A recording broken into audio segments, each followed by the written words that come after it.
Hey everyone, in this video, let's talk about how you can check stocks on Robinhood.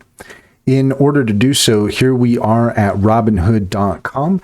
And to find the answer to our question, let's go ahead and check in with Cider AI. Cider is a fantastic extension for your Chrome browser that allows you to ask questions and get the answers you're looking for using some of the top AI models available.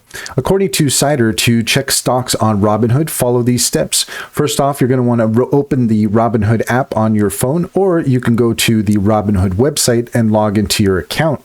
At the top of the screen, there's a search bar. Type the ticker symbol or the company name of the stock you want to check.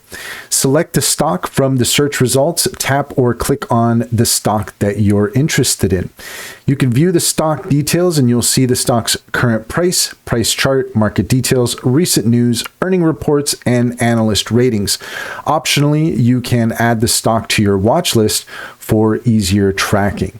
And that's all there is to it. If you found this video helpful, please leave a comment and like and subscribe, and don't forget to set your notifications for more helpful tips. Also, if you're interested in taking advantage of Cider AI, take a look in the description. There you'll find a link to our link tree. There you'll find our socials and top AI recommendations. Click on any of those links to get started. You'd be helping us out as well, and we would greatly appreciate it.